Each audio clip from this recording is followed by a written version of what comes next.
I would place myself at the heart of the anti-puppy mill movement, which isn't only about puppies. It's also about any kind of animal that you would get in a pet store or on the internet as a pet.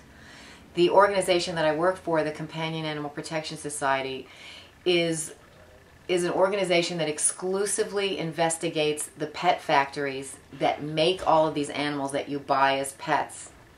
So that includes turtles, snakes, hamsters, mice, birds, kittens, puppies, all of these animals that are considered to be companion animals.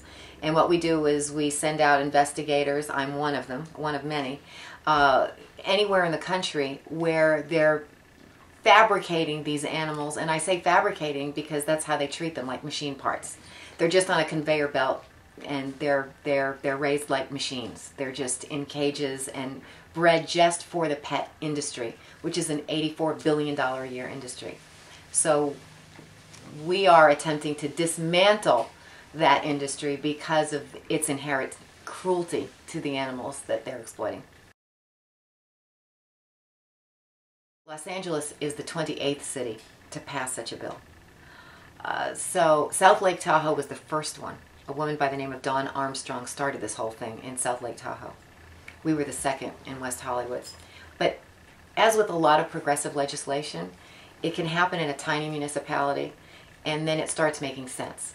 And like all social justice causes, it spreads out exponentially.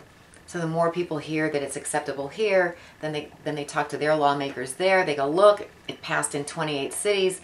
Do you think that we can pass this here? And that's why we're getting calls from all over the country to use the same kind of legal language for their legislation.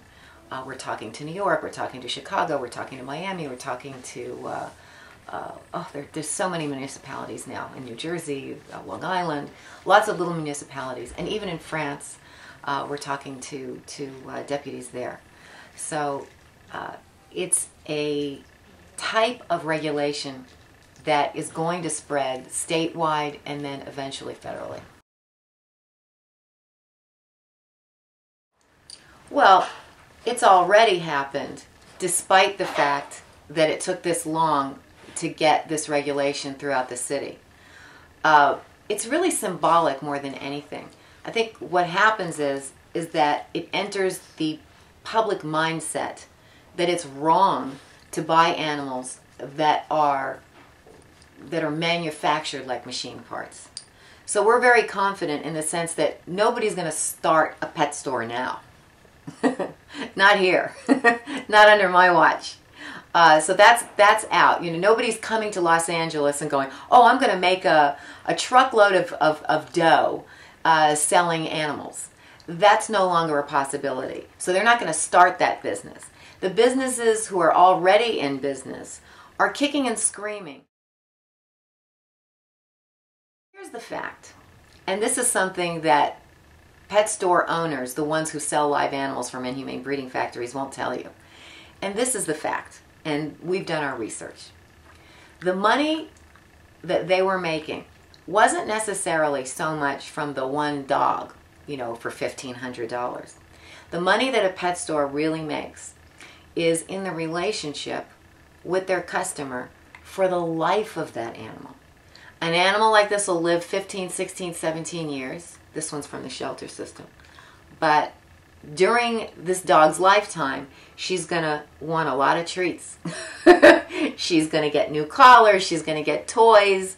She's going to have chewy things and little squeaky toys and food. And so throughout her life, I'm going to spend a lot more money in that pet store by adopting an animal there than I am just buying a dog and splitting.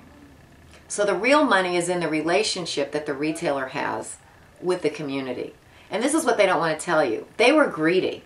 They were really greedy. They wanted to make that $1,500 profit because they're only spending $150, $200 for the dog from the internet sellers.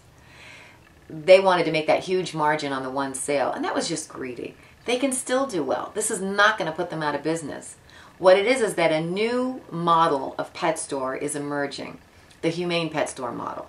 And that's a model where they're going to concentrate more on things that they can sell to people for the life of the animal, and also services like grooming, veterinary care, nail clippings, ear cleanings, vaccination clinics, training, pet sitting, daycare, all of these things.